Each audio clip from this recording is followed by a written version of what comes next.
Gorgeous afternoon to listen to me. I am absolutely thrilled to be here. I want to thank first the President's Office as well as the NSA for making this possible, especially Professor Roy Moffett and Robin.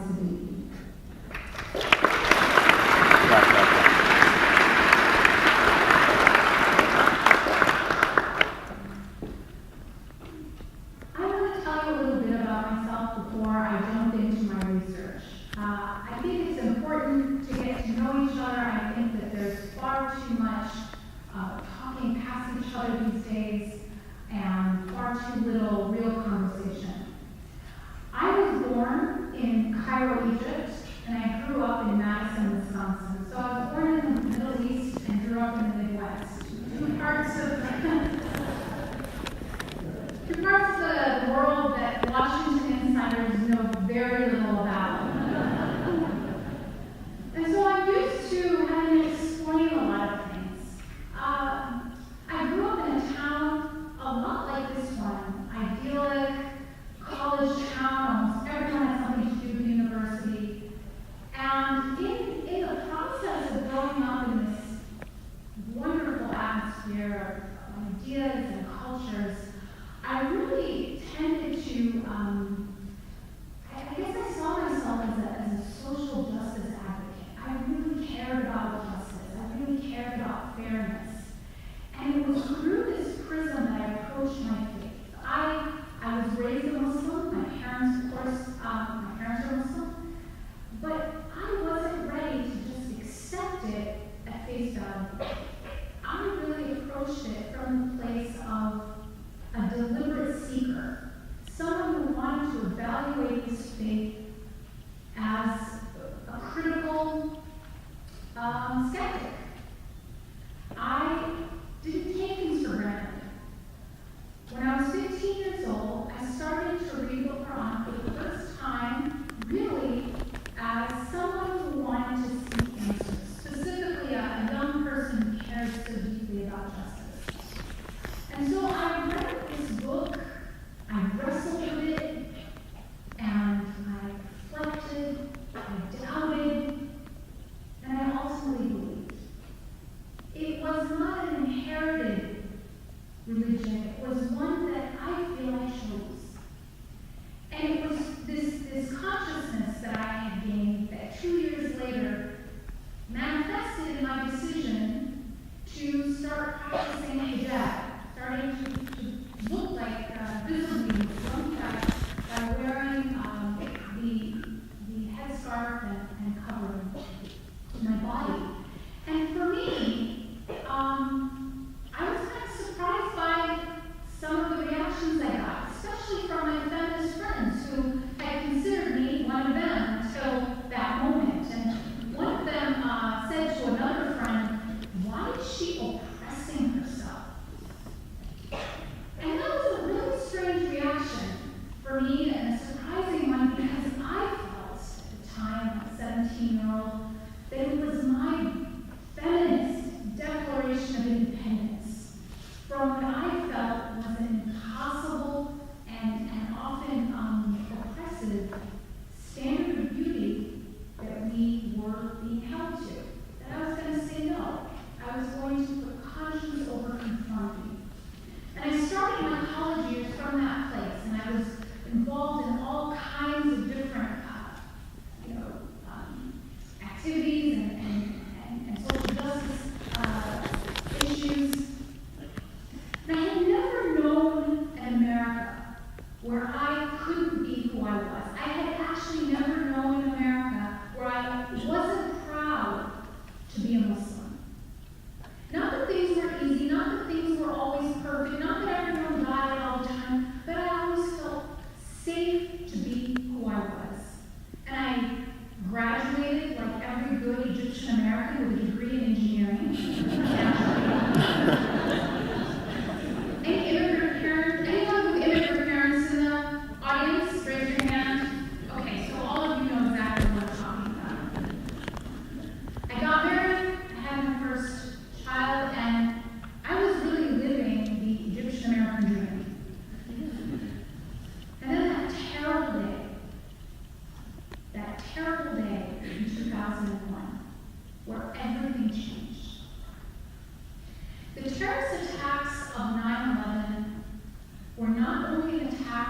country.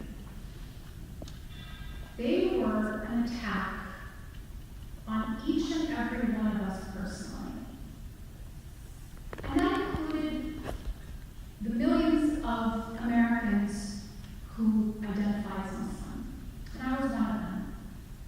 I could hardly believe what I was seeing on TV. And as I tried to make sense of all my emotions, anger, shock, sadness, I had to figure out what to do because I had an infant and I had to drive across the Midwest that day to move to a new city to start high school. And so we decided in that moment that we had to wait till the next day. There was just no way. We just didn't know what to expect. We had to at least give it one day to make sense of what was going on and then to drive the next day. And so that next morning, we had our car packed, we put our son in his car seat, and we drove. And I remember we drove as far as we could, as far as we possibly could get on that tank of gas, because we were actually afraid to stop. We just didn't know what to expect. And finally, when we had to stop in the middle of nowhere in Ohio, I remember that I sunk down in our car so that no one could see me. For the first time in my life, afraid for someone to know that I was a Muslim. So we finally got to our destination with just stairs, nothing more. And we moved into a duplex. And so it's the day after 9/11, and guess who moves in next door, right? So our neighbors were sort of understandably taken aback. And I remember that whole week, it was making sense of a new city, a new home, and honestly what felt like a new world. And so that Friday, that first Friday after the horrific attacks, we had a decision to make. Now, for those of you who don't remember because you weren't born yet, or were very, very young, or just don't remember those first few days, there was a lot of confusion, there was a lot of anger, and there were attacks on Muslims or people who were perceived to be Muslims. One friend of mine actually had a bomb threat in her school, and they had to evacuate that week. So this was not an entirely implausible idea, but there were warnings. And basically the advice to Muslim Americans during that time from our own sort of civil rights leadership is, don't go to the mosque that first Friday. It might not be safe, it might be a target. So we had to figure out what to do. We had to decide if we were going to go or not. And we weren't sure. And I thought, this is a new city, we have no idea what to expect. We have an infant. Maybe we should just sit this one out. It was really a moment for us to decide what kind of a future and what kind of an existence and what kind of an American we were going to be. And it is this fear and it is this confusion that I want to talk to you about today. And I want to start with this quote.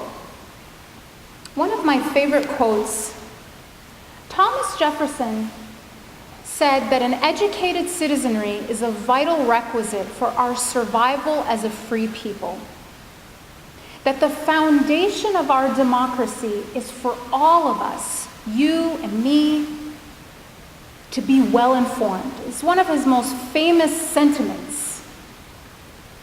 So what happens when we are disinformed? What happens when our emotions and our fears are manipulated?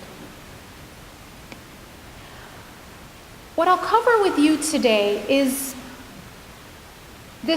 exploring this idea of Islamophobia. I'm gonna define it. What is it? I'm going to discuss a little bit about why there is so much of it right now. And then I'm going to discuss with you why I'm making this bold claim that it is a threat to every single American, not just the small group that it targets directly. What is the impact on society as a whole? So this is how I'm defining Islamophobia. There's lots of ways to talk about it. It is anti-Muslim bigotry and discrimination based on an irrational hatred of and fear of Islam. Now, when we hear this term and you ask anyone why is there Islamophobia, or when did it start, or why does it exist, most people will say it dates back to that terrible attack that I was just discussing with you. That it's about, 9/11 was the impetus for this issue, for this phenomenon. And I believed the same thing until I saw this research. Pew, a research firm that I think all of you are familiar with, is the only research firm I'm aware of that did polling on American Muslims before 9/11. So we actually have data, rare data, to know what the American public thought directly before the horrific attacks. We also know how they felt right after the attacks in November. Just a few weeks after the attacks. And this absolutely blew my mind. This shocked me. Favorability toward American Muslims actually increased from before 9/11 till after. And I credit this to responsible leadership on the part of George W. Bush. In the immediate aftermath, he came out, very clearly said this was not Islam, this was not all Muslims. Famously said Islam is a religion of peace, even though it angered some of his own supporters. But when you come out as a leader and you are responsible, you can actually avert a huge issue. Leadership matters. I'm going to keep showing you why leadership matters and rhetoric matters. So no, 9/11 doesn't explain it. And what was really crazy is I started to think, if 9/11 doesn't explain it, what does explain it? When were there surges, spikes in anti-Muslim sentiment? Specifically, this question of linking Islam and violence. When did the American public link Islam and violence most? Was it in the aftermath of 9/11? Actually, the answer is no. There was a slight improvement in views overall. When there are spikes in Islamophobia is not around terrorist attacks. They coincide with the run-up to the Iraq War and two election cycles, 2008 and 2012. After the Boston bombing, an actual domestic terrorist attack carried out by a Muslim, there was exactly no increase in the percentage of people who associate Islam with violence. But among self-reported Republicans during the 2012 election cycle, that number rose by 10 points. So you have an election more powerful, more influential in changing people's minds about Islam and Muslims than actual terrorist attack on our soil. So we cannot simply explain away Islamophobia by pointing to terrorism. That's not the whole story. Islamophobia is not just an organic, regrettable result of bad Muslims doing bad things. Part of it is manufactured. It can be a tool of public manipulation. And that's not hard to understand. There is an actual industry.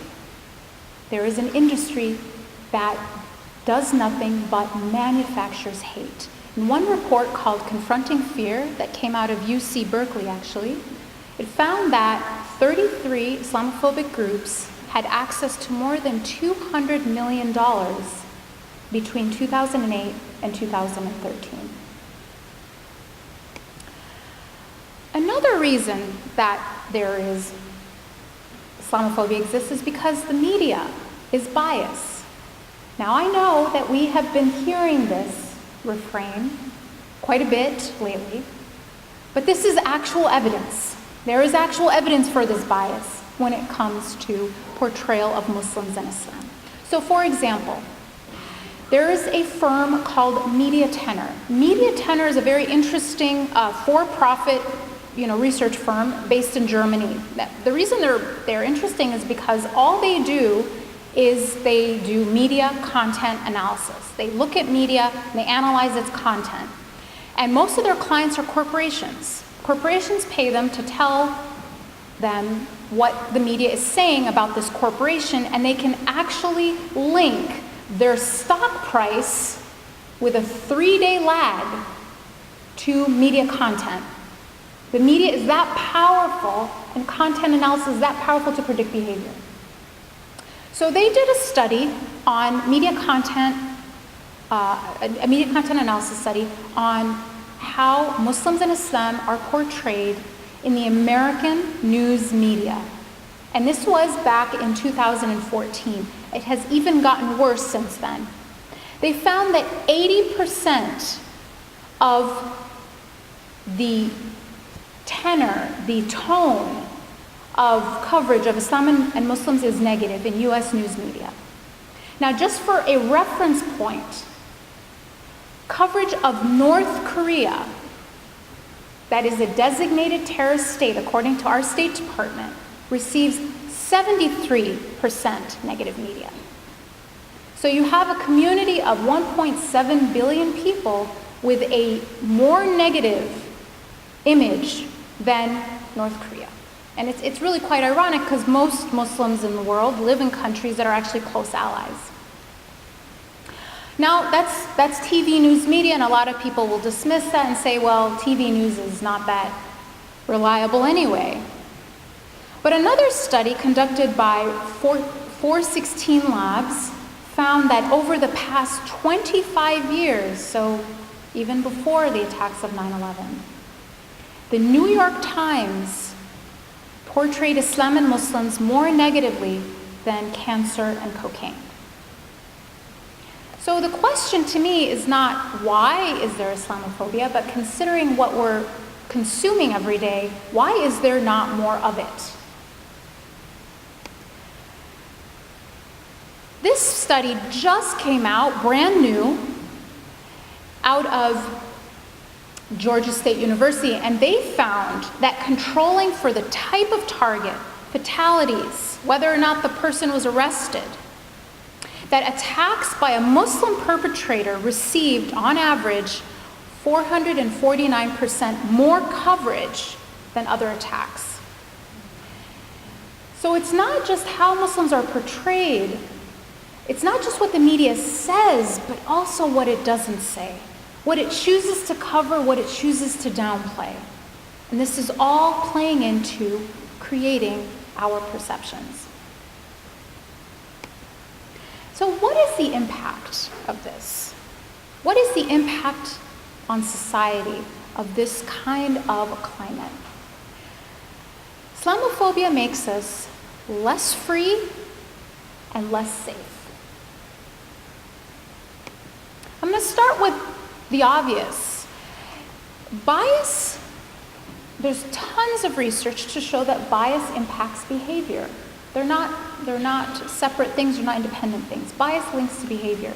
So the obvious impact is that it can lead to certain kinds of discriminatory actions. Muslims are by far the most likely faith community in America to report having experienced some form of faith-based discrimination in the last year, nearly 4 times as likely as Jewish Americans to say they experience it regularly. Now, when you look at who among Muslims are the most likely to experience discrimination, it's actually really the most vulnerable. It's women, it's young people, and it's people without a college education. But here's the thing about bigotry: it does not stop targeting its intended target. Bigotry spreads. Bigotry opens the door for other kinds of prejudice. So Islamophobia opens the door for other kinds of bigotry. This study, I think, will surprise a lot of people. It certainly has surprised me. In a Gallup study, we found that the variable most strongly linked with self-reported prejudice toward Muslims was self-reported prejudice towards Jews. If someone admit to being anti-Semitic, they were 32 times as likely to also be Islamophobic. And this is all self-reported. They are actually saying, I harbor prejudice toward these groups. And what was so striking about this is that it was a stronger predictor of Islamophobia. Anti-Semitism is a stronger predictor of Islamophobia than any other variable tested. Age, race, political affiliation, even whether or not you know a Muslim, or, shockingly to me, your opinion of the faith of Islam. How people felt about Jews was a stronger predictor than any of those things. So Islamophobia is not isolated. It is something that opens the door for other types of bigotry, and it's not surprising then when you look around and see what's happening with Jewish synagogues and cemeteries around the country. Another study found something that makes this point even more around this idea of Islamophobia opening the door for other kinds of bigotry, that legislation that targets Muslims at the state level, when you look at who's proposing this legislation, you find that there's an 80% overlap between those lawmakers. Those same people are also proposing legislation that restricts the rights of other marginalized communities in the form of voter suppression, labor. None of these groups are of concern. Let's say you don't belong to any of these groups. Should you care about Islamophobia? I said it was its threat to every American. Here's the reason that every single American who cares about freedom should be concerned. Islamophobia, as the name suggests, is fueled by fear. And on a neurological level, according to neuroscience research, fear, in terms of our wiring, makes us more accepting of authoritarianism, conformity, and prejudice. 3 things that eat away at the very foundation of our democracy. Fear kills freedom. So Islamophobia makes us less free.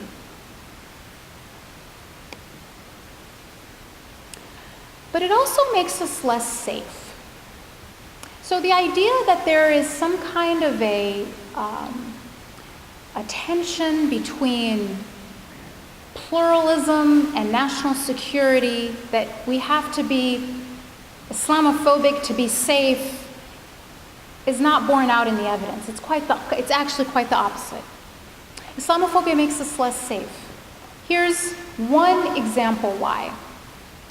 This study found that reliance on media for information about Muslims was associated with American support for public policies targeting Muslims 3 months later, as well as policies that included military action against Muslim countries, so it helps manufacture consent for military intervention, separate and more thorough airport security lines, as well as even revoking the right of Muslim Americans to vote. It makes us less safe because it makes for bad policy. It also makes us less safe because it can result in actual violence. The FBI, according to the FBI, in 2015, hate crimes against Muslims rose by 67%. But it also makes terrorist recruiting easier. It fuels terrorist rhetoric because their entire proposition is there is an inherent war between Islam and the West. And they ask their vulnerable, alienated recruits, which side of that do you want to be on? When there is so much anti-Muslim rhetoric, they can just point to it and say, aha, see what we said? And in fact, that's what they did. This is a screenshot of an actual propaganda recruiting video put out by Al-Shabaab, a sort of subsidiary of Al-Qaeda in Somalia, where they used actual clips from our campaign, from this last presidential campaign.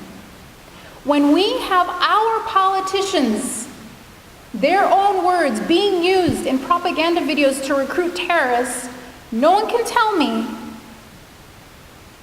that Islamophobic rhetoric makes us more safe. It does quite the opposite. It is aiding our enemies. So, while Islamophobia does target Muslims first, yes, they are the first to feel it, and yes, they are the first to be hurt by it. They are really like canaries in the coal mine. The first to perceive, the first to be hurt, but make no mistake, the toxic climate of bigotry is hurting us all. So what can we do? What can we do about it? I don't want to just leave you with a problem without offering some thoughts on solutions. We need to replace fear with facts. Back to what Thomas Jefferson said, unless we are well informed, our democracy is threatened. The first thing we need to know is that we've been here before. This is actually not new. 100 years ago, it was anti-Catholic rhetoric. And it was strikingly similar. Almost everything that's being said about Muslims today was said about Catholics 100 years ago. Their loyalty to the United States was questioned. They were blamed for problems in the country. They even had specific laws in the form of the Blaine Amendments targeting the Catholic community, very similar to what are referred to as anti-Sharia laws on the state level in the United States today that target Muslims and curtail their religious freedom. The problem, though, is that the Blaine Amendments now are many times used against many other groups to curtail their religious freedom.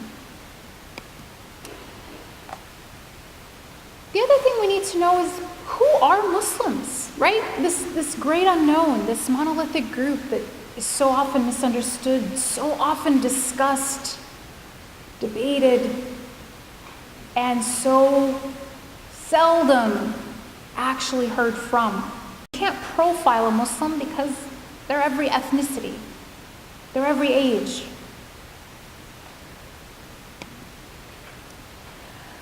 Muslims are also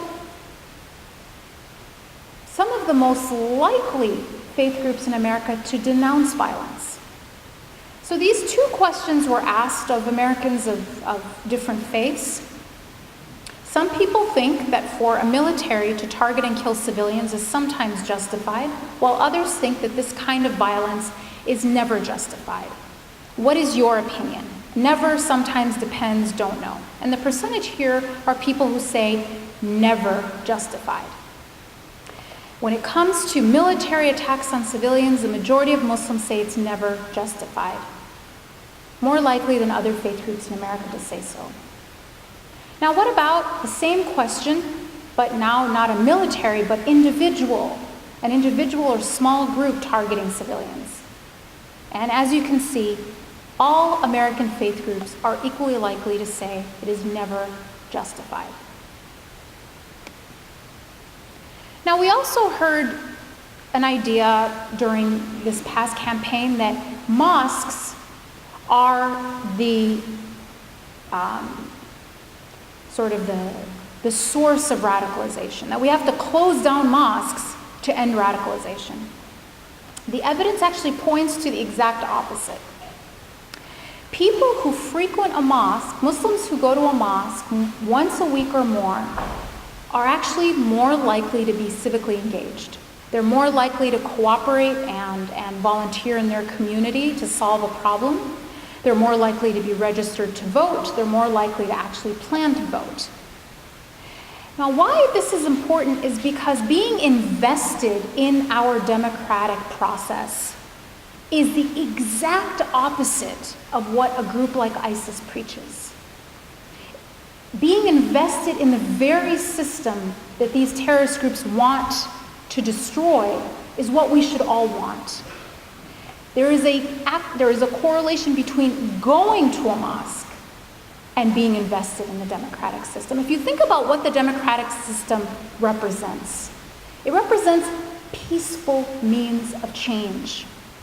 The exact opposite, the exact antidote to the rhetoric and the narrative of a terrorist organization that says change can only be made through violence. Now, what about being an American or being a Muslim? This idea, this false dichotomy. Which one are you? The idea that you have to choose, the idea that being a Muslim or a devout Muslim makes you less American, less qualified to run for office. So we looked at this question, and what we found is that Americans of many faith groups, Jews, Catholics, Protestants, as well as Muslims, have both a strong religious identity and a strong American identity. Both identities were strong. Now, we didn't ask people to choose, we just asked them how strong each identity was. But then we could do something really interesting, which is to look at correlations. Does a strong Muslim identity does that correlate with a weaker American identity? The answer is kind of surprising. People with a strong American identity, Muslims with a strong American identity, were more likely to also have a stronger Muslim identity. That being patriotic and being pious were complementary, not contradictory identities.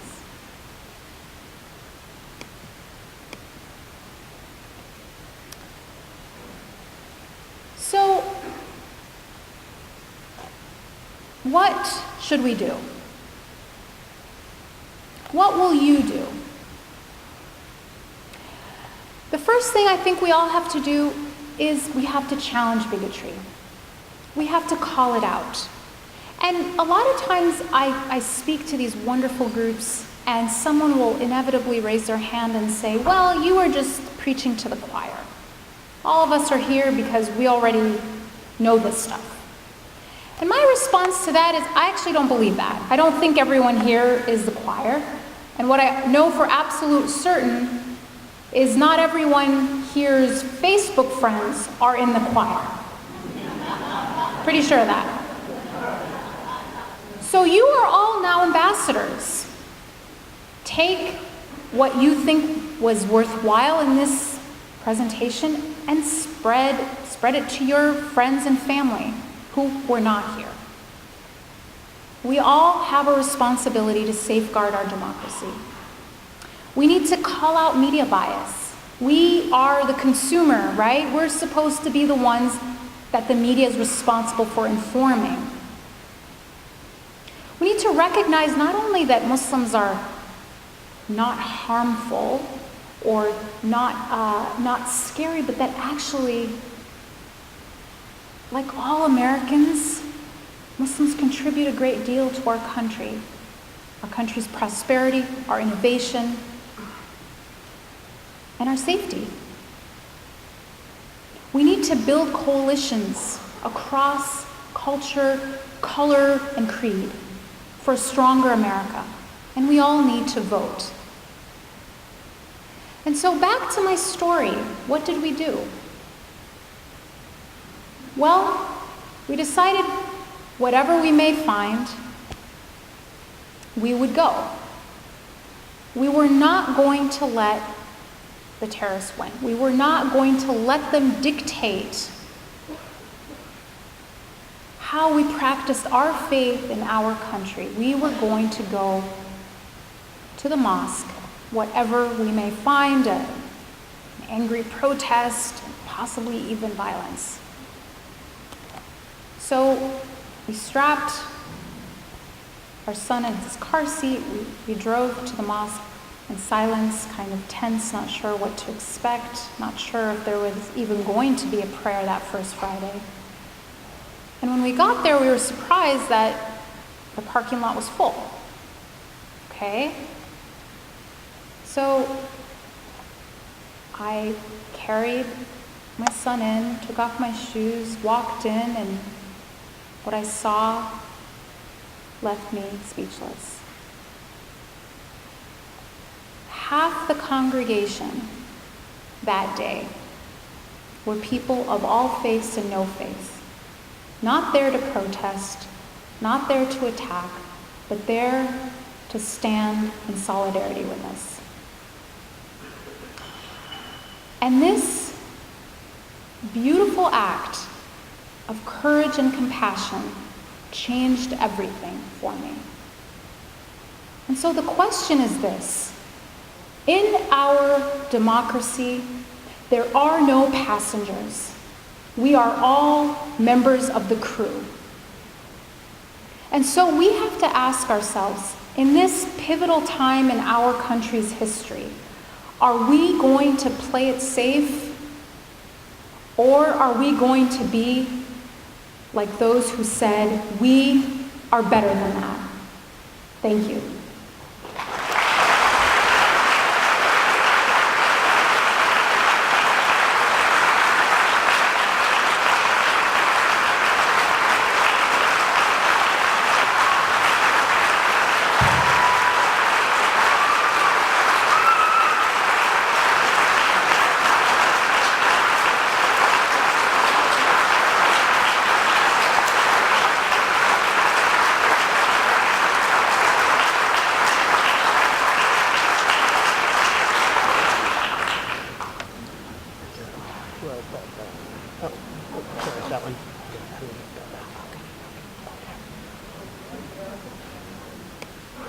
Well, one of the most important parts of changing ideas is the interchange of ideas and emotions. And so now we're going to set aside this time for questions and answers.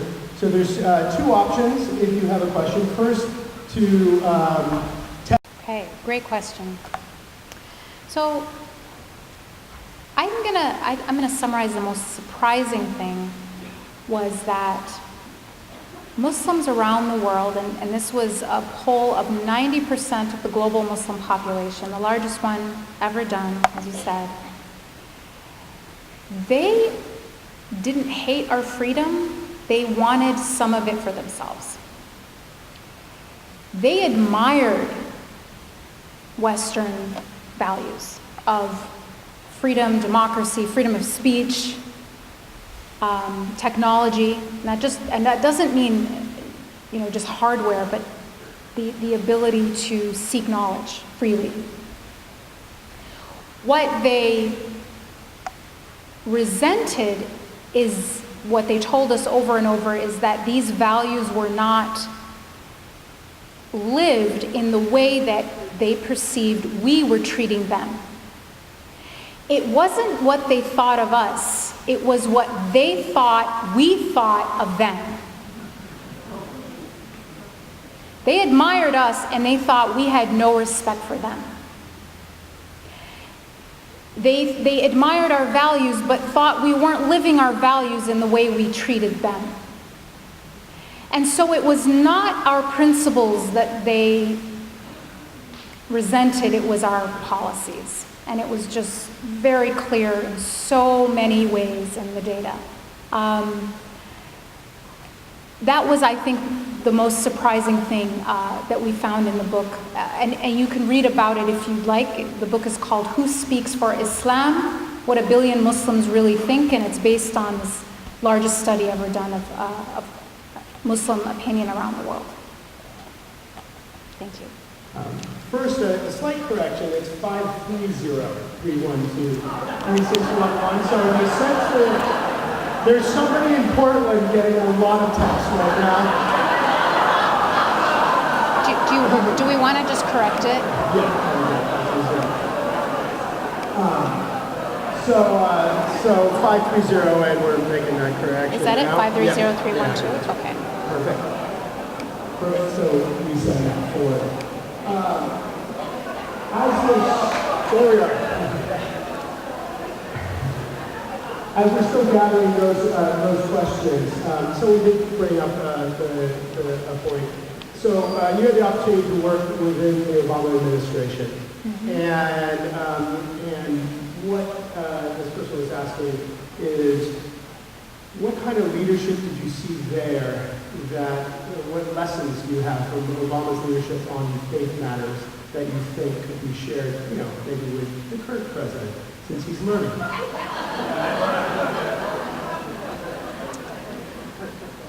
Okay, that's an interesting question.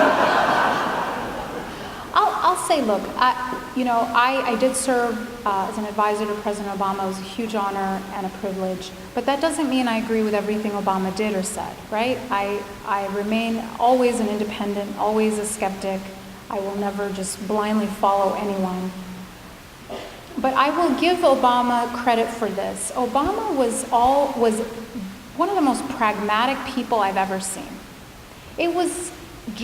It came down to what works and what doesn't work. Why did he refuse to use the term, I think, Islamic terrorism or Islamic radicalism?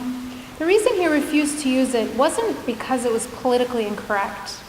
He refused to use it because he knew that it was exactly what a group like ISIS was frothing at the mouth, wanting him to say. And they wanted him to say that because they wanted to be called Islamic. Thus their name, right? The Islamic State. They want that legitimacy. They want that credit for being representatives of a faith of 1.7 billion people who basically all reject them. And here's the other thing. This so-called, Islamic State's primary targets are other Muslims. This is what no one talks about. 97+% of their victims are Muslims. So to call them Islamic or to use this term is not only counterproductive, it's inaccurate and it plays right into the hands of our enemies. So that's one thing I would actually like to, convey to our current president is, let's just talk about what works. Let's set aside political correctness. And by the way, when you have an auditorium full of people cheering for you, that is politically correct. You're doing exactly what you have to do to get political capital, which means you are being very politically correct. Let's set aside what ideology we want to pursue and just talk about what works. Here's a question. As an influential social media figure, do you think social media activism has provided an alternative platform to the regular news media, the Muslim voices? I definitely think social media has provided an alternative platform for lots of voices that may not have access to mainstream media. And it's been very interesting because social media, if you if it's a campaign that's really well organized, will get the attention of mainstream media. So you can actually help mainstream media get it right by using social media. So social media is a tool, and just like any tool, it can be used for good or evil. As someone who is the target of lots and lots and lots and lots of trolling, I also know the dark side of social media, but I have seen it offer, it's a mechanism for passing the mic, for allowing people who may not be heard to have a voice. This person asks, I grew up Muslim, then renounced it, and now she's that Islam needs a reformation. What is your response to her idea for reformation? Okay. Well, my response is Islam has a built-in mechanism for reform since day one. I think there's a couple things about Ayan's thesis that needs to be challenged. And let me start with this. Premise number one is violence is driven by religion. That Muslims who carry out acts of violence are motivated by Islam. Therefore, to end violence, we need to reform the ideology that they are being motivated by. Makes perfect sense. Who would argue with that? The problem, though, is it's not supported by evidence. So premise number one, terrorists are motivated by religion. No. Wrong. And I'll prove it to you. A, in this largest study ever done of Muslim opinion, we also asked about public opinion of terrorism. Who supported terrorism, who didn't? First, as you saw in lots of studies, Muslims are no more likely than anyone else to support terrorism. So if Islam was an inherently violent religion, we should expect Muslims to be more supportive of terrorism on a public scale, and that's not the case.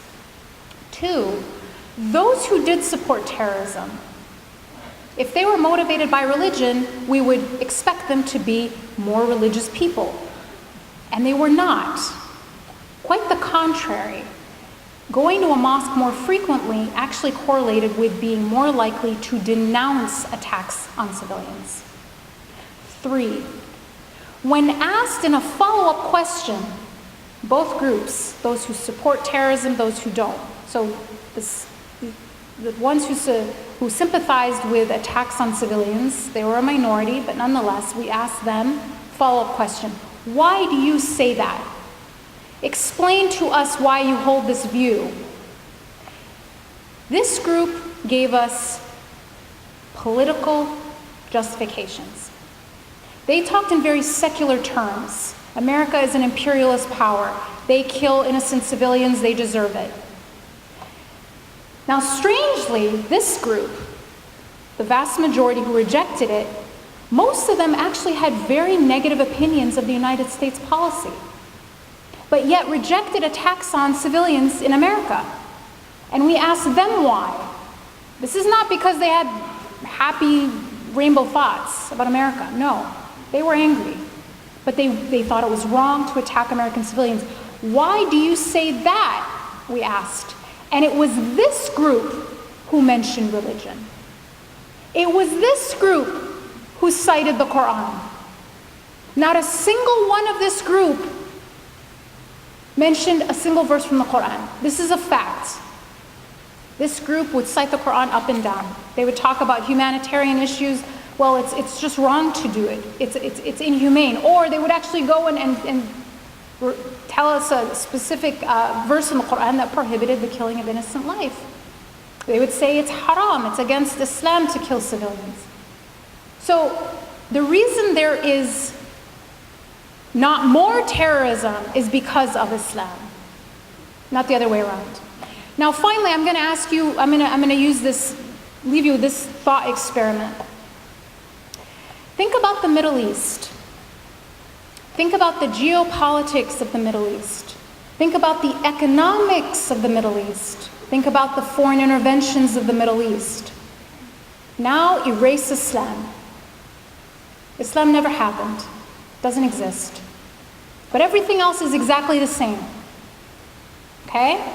Everything else is exactly the same. A failed state in Iraq, a genocidal maniac in Syria. Would there be a group that emerges in this ecosystem like ISIS? Taking away Islam. All other things exactly the same, just take away Islam. Would a group like ISIS emerge? The answer is yes. And how do I know? Because a group like ISIS emerges anytime, anywhere these conditions exist. But they call themselves by different names. And guess what? The names they call themselves by coincidentally coincide with the dominant social narrative of the place they happen to be. When they are in Buddhist societies, they use Buddhist rhetoric and Buddhist symbols. When they are in communist societies, they use communist rhetoric and communist symbols. When they are in Catholic society, they use theology. They use liberation theology to justify their acts. When they are in Jewish societies, they use Judaism. When they are in extremely nationalistic society, they use nationalism. So the rhetoric comes after the desired actions of brutality. It is a justification. Don't confuse the context for the cause. And that's where I differ with Ayan. She misdiagnoses the problem. But where we agree is on reformation. Because Islam is a religion that has always been resilient. And the reason Islam is resilient, the reason you have Muslims in every part of the world practicing a faith that is relevant to their context is because Islam has a built-in mechanism for reformation. It changes with time and place. It adapts to new situations. And it must continue to do so. So now I call on Muslims to say, don't be afraid of change. Don't be afraid. Don't ossify Islam in a way that it was never meant to be. Our faith is one that lives and breathes and must continue to adapt. There is nothing to be afraid of. There are things that have to be timeless. But our faith is one that we are afraid of it going off into some crazy, place, and so we want to freeze it. But that is the innovation.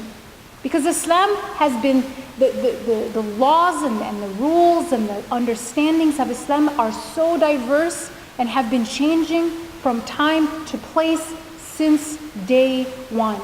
Freezing it in one place is the innovation, not the other way around. Here's one I get a lot.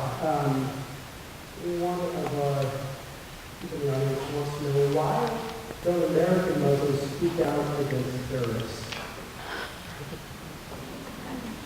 Good Lord. All right. I think they're present here today. Okay. No, thank you for asking this question. American Muslims and other Muslims have issued over 800,000 pages of public condemnations of terrorism.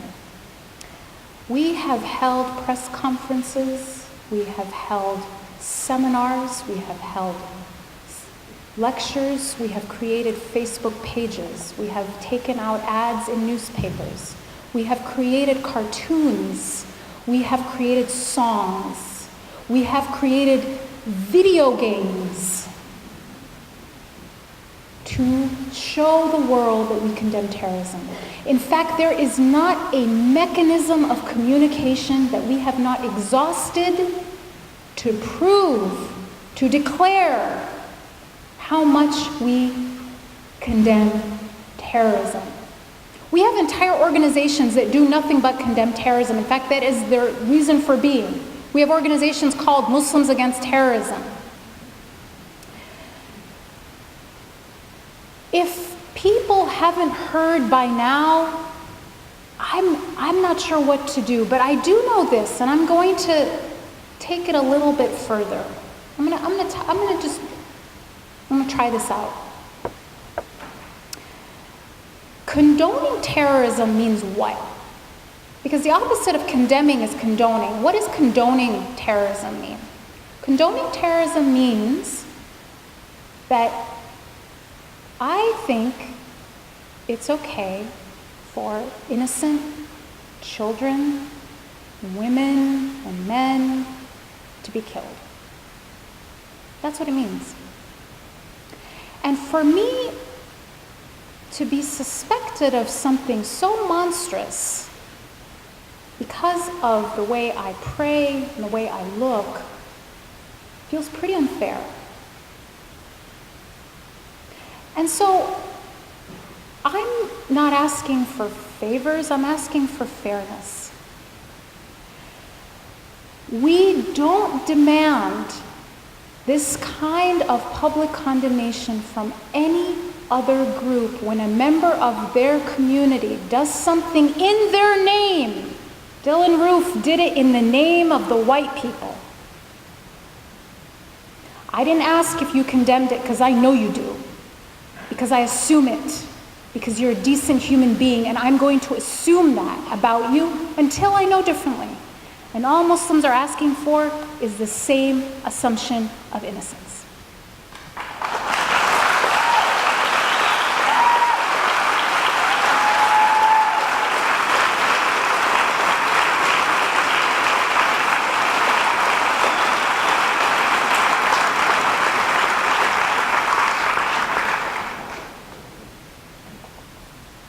Can you comment on one of the main misperceptions of Islam is that women are to be oppressed? Okay, sure. So, I didn't talk so much about my experience as a Muslim woman, but I gave you a little bit of a glimpse about my experience and my journey from a place of social justice and reading the Quran and really coming to this understanding as a young person. And I think that might, for a lot of people, sound strange, right? There's a huge difference. There's a huge gap between what I'm describing as a really empowering, liberating experience of Islam and what we see on TV, what we normally think of Islam and women. And I'm going to attempt to explain why there might be this huge gap between, say, what I'm describing and what people mostly perceive. The first thing is this. There's a difference between what Islam teaches and what you might see practiced in a lot of Muslim majority countries. And that's the difference between religion and culture. Let's just talk about us as Americans. We do a lot of things in our culture that I think we would all say are not a part of our majority religious faith. Can we agree on that? There is a difference between culture and religion. Not everything Americans do is an exemplification of Christianity or the teachings of Christ. I think we can all kind of agree on that.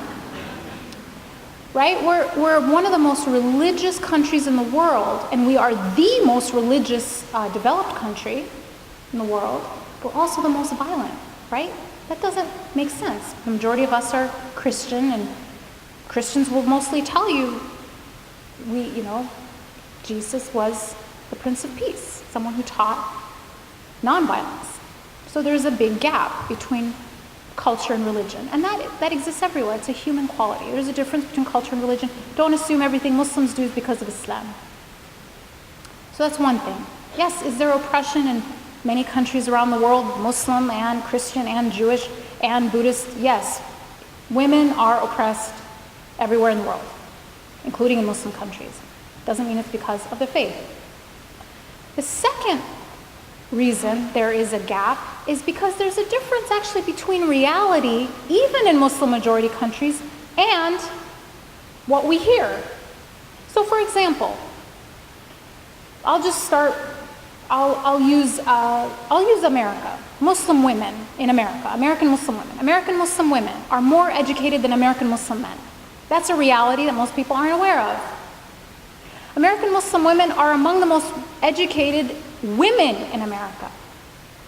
American Muslim women are more likely than the general public's females to work outside the home. Lots of realities that we're not even aware of. So there's a difference between perception and actual reality.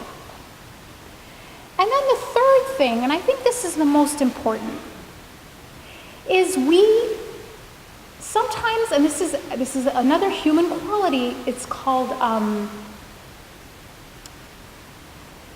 essential attribution error. And this is what it is. Basically, when someone from a group that we don't consider ourselves part of, an out-group, does something wrong, we essentialize it to their being in that group. For example, when there is domestic violence in a Muslim home, what do we call it? What do we call it? Let's say there was, God forbid, an actual murder. We call it what? We call it an honor killing. It's very exotified. What do we call it when it's in a Christian home? We call it domestic violence. Right? Okay. So if you look at our statistics, 1,200 women are killed every single year by an intimate partner or a former intimate partner. It's a social ill that we call domestic violence. And unfortunately or fortunately, Muslims are human, which means they suffer from the same exact horrible things that riddle other human beings. So we actually did a study that just came out a few months ago where we looked at domestic violence in America across religious groups. And what we found is that Muslims, Protestants, Catholics, and non-affiliated Americans were all equally likely to say that there were people they knew in their faith group that suffered from, that were victims of domestic violence. So why is there a gap between what I'm describing as an empowering religious experience and what we perceive is because we essentialize bad behavior when Muslims do it to their religion and culture. We call it things like honor killings and honor crimes. But when other people do it, we just call it a social ill, whereas it's a social ill for everyone, right? Muslims are just as likely and just as not likely to have this problem. It is a human problem. And we need to treat it as a human problem because that's the only way we're going to deal with it. Here's the danger of essentializing things to Islam, especially when it comes to women. It's because Muslims, like everyone else, have regressive people that don't want women to have rights in their community, right? This is not like no one's immune to this. There are people against women's rights in every community, including in Muslim communities. And these folks, this group of people, will say that anyone who advocates for women's rights is advocating against Islam. Because that's the easiest way to fight something, is to say, well, you're actually, you're for Western hegemony and you are against Islamic norms because you want equal rights for women. So when we do their work for them by coupling these regressive practices with Islam, we are undermining the work of indigenous, local women's rights activists, right? Gender justice activists need the legitimacy of their own communities. If we say you're either a feminist or you're a Muslim, we've taken away that legitimacy for them and we've empowered their enemies. So we have to make a big, big difference between this idea of feminism and being against Islam. You can be, if you are truly following Islam, you should want justice for all people, including women. I'm going to just end with one thing. Because this thing about women and oppression is so common. One of the biggest symbols of women's oppression is hijab. This gorgeous scarf I'm wearing. And here's the thing.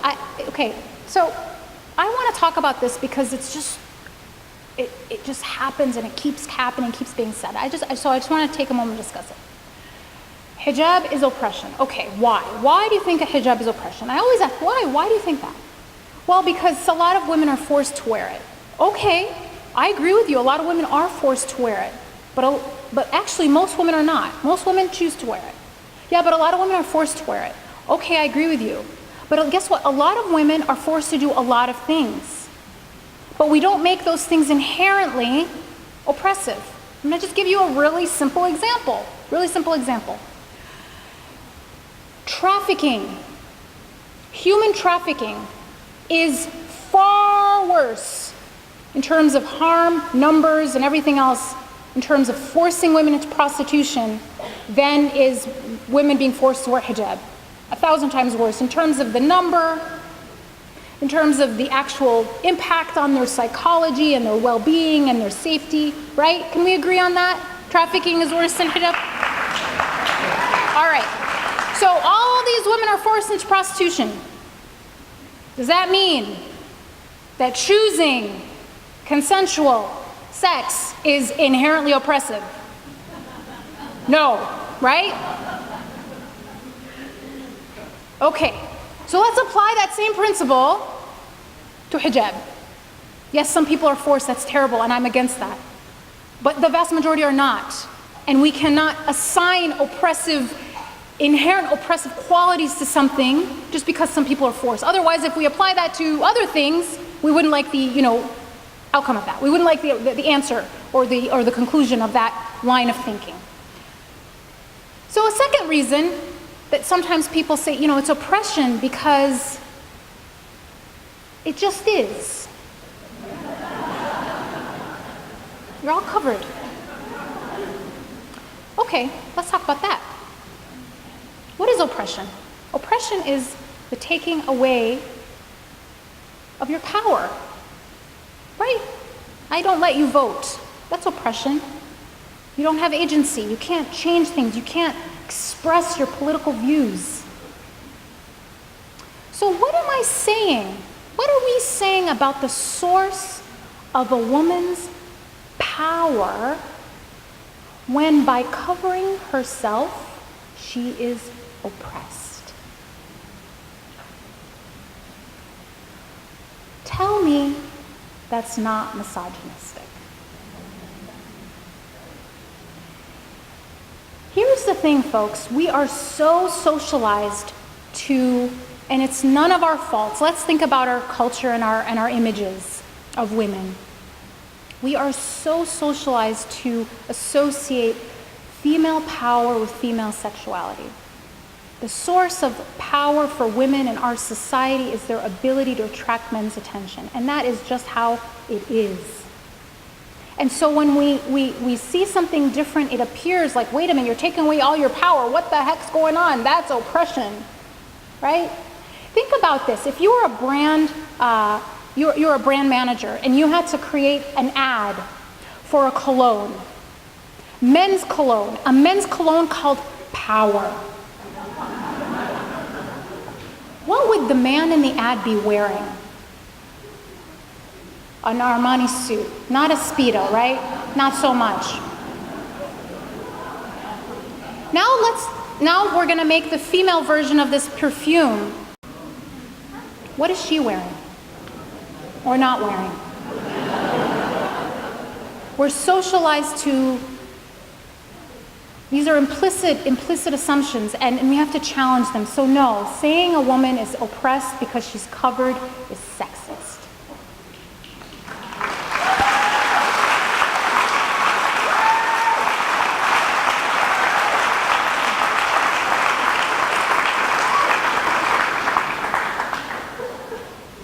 Okay, I want to give everybody a voice here, so I'll read this one. In order to understand your religion, you must go straight to the core of the beliefs, that is, about Christianity, the Quran for Islam. The Quran contains such passages as all believers take not use as their friend or Christian, and wage war against the infidels as your neighbor who you have to quote 5 more. There are dozens of these violent, open-ended commandments by Muhammad for Muslims to follow. ISIS actually obeys these commands, while you seem to ignore them. Please explain how you can ignore the violent command for all Muslims and still call yourself a Muslim. Okay, that's an interesting question, but a good one that I'm glad actually was brought up. So a couple of things. A lot of these, I don't even know where to begin, but I'm going to start here. These verses are understood by 1,400 years of scholarship and by a consensus of scholars today as meaning something entirely different from what ISIS says. So here's the thing, how do we understand a faith? Is it by the understanding or the claimed understanding of its most deviant supposed members, or by its scholarship, or by its experts, or by the consensus of its scholars, and the vast majority of its followers? You know, here's the thing, is there a single topic where you would trust ISIS over the other 1.7 billion people? Is there a single topic of any possible topic where you would trust their understanding of it? The answer is probably not, but yet somehow they have become Quranic scholars, that they're going to represent Islam and the rest of us are all wrong. Okay? It doesn't make any sense. Second of all, the Bible contains many of these same kinds of verses that would be prone to the very same misinterpretation. So this idea that the Quran has them and the Bible doesn't is silly. The third thing that, specific to some of these, they're actually just misrepresented even in the question. It doesn't say do not take Jews and Christians as your friends. It says do not take Jews and Christians as your overlords. It's a difference. There's a kind of slight difference. And it simply means don't take people as overlords. Be independent. Simple as that. There are so many things I could say that address that. I think I'll end with this. There is a letter that I think you should all look up called Letter to Baghdadi. Letter to Baghdadi is literally a letter to the founder of ISIS. And it's signed by every major scholar in the world, responding to their interpretation, point by point, not from the perspective of secular humanism, but from the perspective of Islam itself. If you have a group that, when French journalists are captured, one French journalist was captured by ISIS, spent 11 months with them, came back out and said, these folks don't even read the Quran. They don't know anything about the Quran. This is him saying it. They're not motivated by any understanding of the Quran. They are motivated by a specific socio-economic, political reality. And their interpretation of the Quran comes after their desired brutality, not the other way around.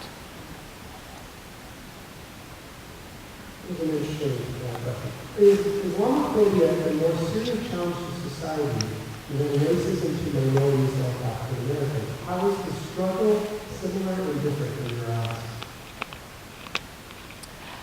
Well, I would say that the anti-black racism is far worse than Islamophobia. Absolutely. It's far worse for so many reasons. It's more deeply institutionalized. There's a much longer history. Numbers in terms of just institutionalized racism, economic racism, police brutality, mass incarceration. I mean, the list goes on. Islamophobia is not to this degree or even close. So no, I'm not comparing the two. I'm just here to talk about one specific type of bigotry. The problem, though, is that Islamophobia does open the door to deepen and make other kinds of bigotry worse.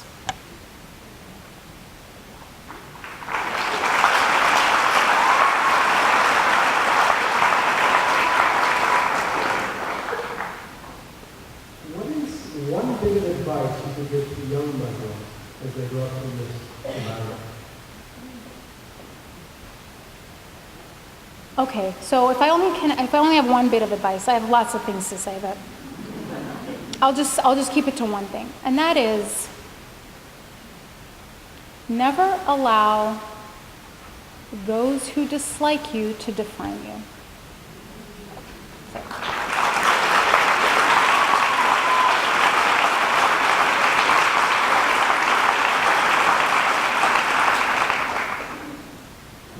What do you think the prospects are for Muslims running for office in the future? I think they're great. I really do. You know, I was just in Minneapolis and I met Ilhan Omar. Do anyone know who she is? Ilhan Omar? She's the first Somali American to be elected to any office. Yeah, she's amazing, and she's a legislator in her state, legislators in Minnesota. And Ilhan ran against an incumbent that was in office for 40 years. She unseated a Democratic incumbent that was there for 40 years, another woman actually. And she ran against a Somali man. So she was fighting every possible, you know. Her Somali male counterpart got 70% of her community's vote. It wasn't the Somali community that voted her in. She got young people and progressive whites as well as 30% of her community, and she got a coalition of very unlikely sort of different groups to vote for her, and that's how she did what like no one could do for 40 years. So I'm hopeful, and it just takes discipline, it takes time, it takes volunteering and campaigns, learning, staffing, elected officials. So don't give up. This is your country, and you have a responsibility to make it better. So,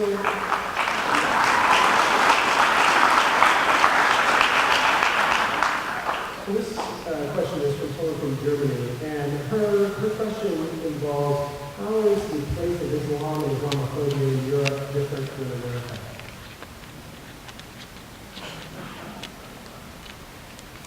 Well, okay. So as much as I complain, or not complain, I'm just trying to make us closer to who we want to be. But I am very grateful to be an American Muslim. Really, because things are far, far worse for Muslims in Europe. They really are, and in every country's different, right? But so Germany is not like France, but there are places in Europe where it's really hard to be a Muslim, and it's hard on so many levels. It's hard culturally. It's hard because of a lack of religious freedom. It's hard because of like systematic economic bias. It's just so much harder, and there's different types of there's different manifestations of Islamophobia in Europe. So I think that one thing America has going for it. So what are the assets we have that we can call on to, you know, address this issue? And I think one of our strongest assets is that we had a civil rights movement. We had a civil rights movement.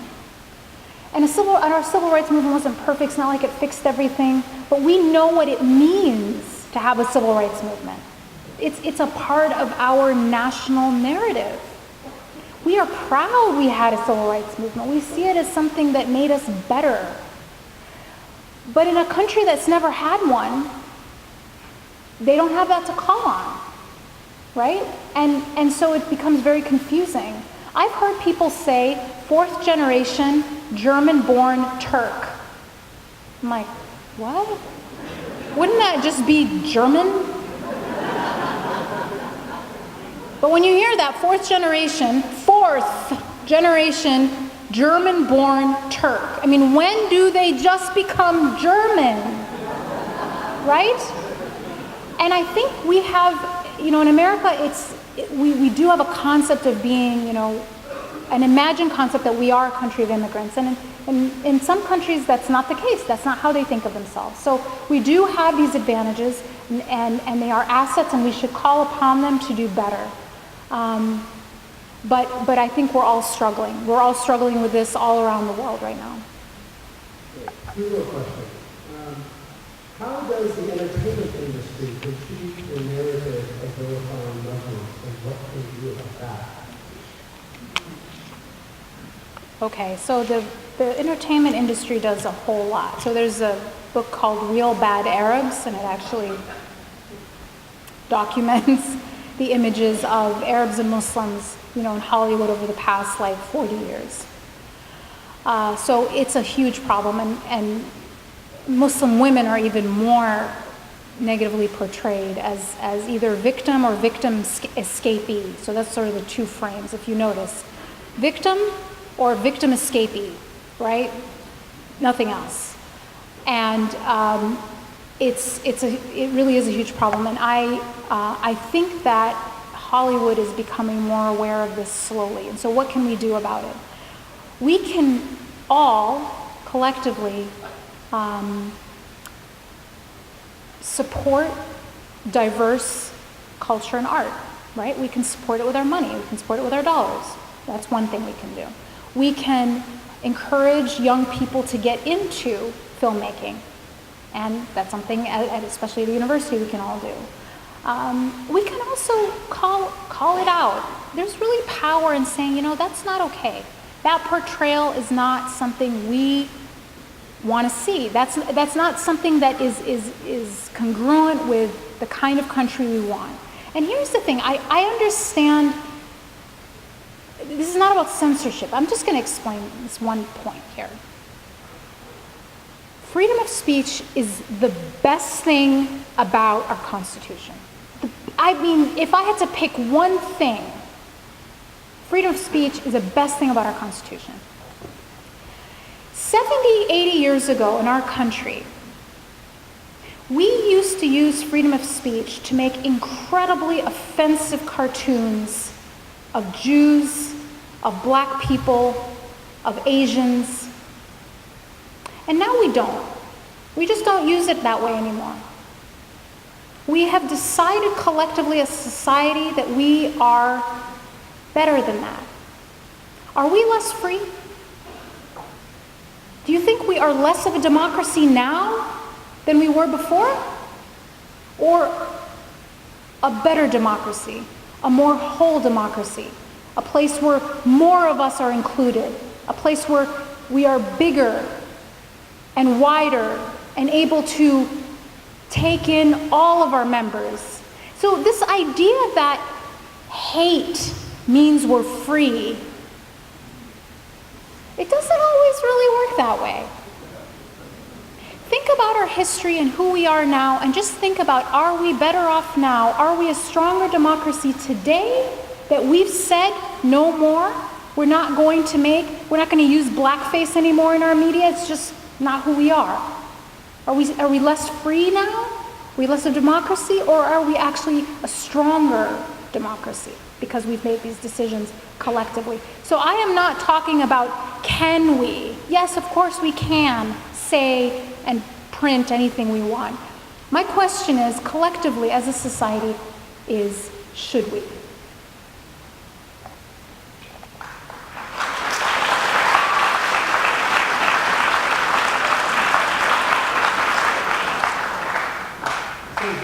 We want to learn more. Can you suggest sources and research to vet anti-Islam talking points? Okay, well, I will shamelessly plug my organization. But seriously, we are the only think tank that focuses entirely on American Muslim issues. So rigorous research that is very solution-seeking. ISPU.org. Here, I'm going to actually write it on this. That's okay. Here. I'm just going to type it here. Oh, all these things. I'm sorry. Just forget about this. None of this is happening. Okay.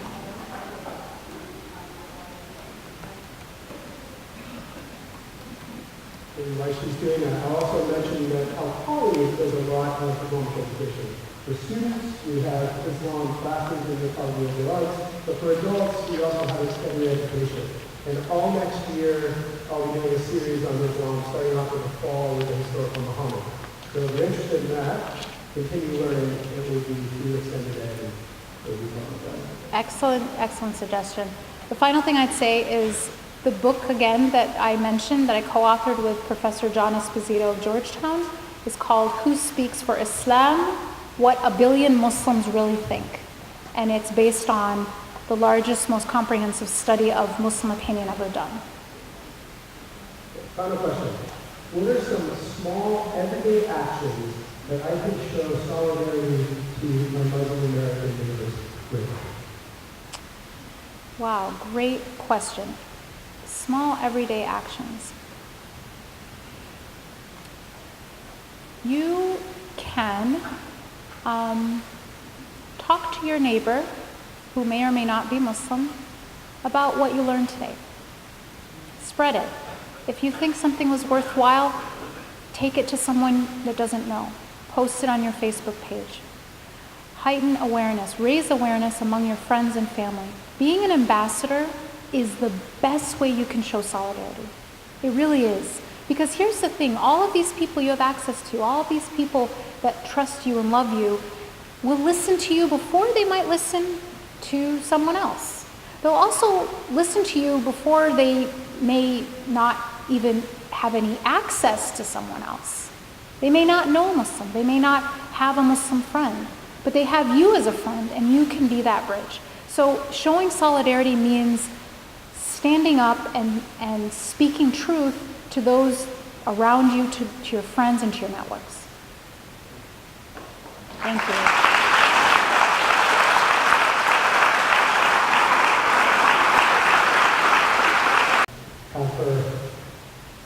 Say goodbye, brother.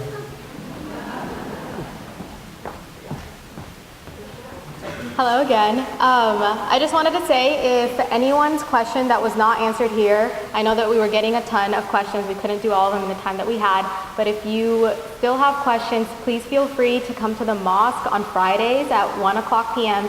and someone will answer your questions. And you can also reach out to the people in the black shirts wearing the MSA shirts to also communicate with them. That's the Muslim Student Association, so feel free to come to us and ask those questions as well. And then I just wanted to give a huge thank you to Sister Dalia for coming out and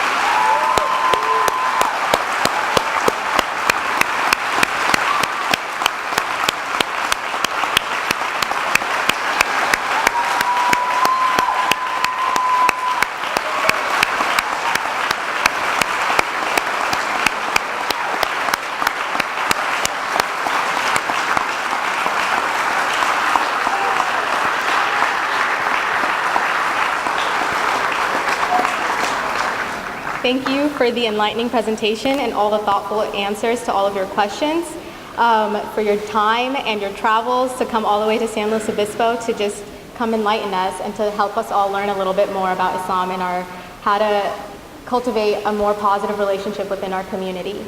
I also want to thank every single person in this room who came out tonight to learn about Islam and to educate yourselves, and also just learn about Muslims in the community and really make an effort to make this positive change. I think that everybody here, as well as a lot of other people in our community, are just looking for that outlet to learn and to really promote inclusivity and diversity in our community, and this is the very first step in doing that. So thank you for coming out tonight.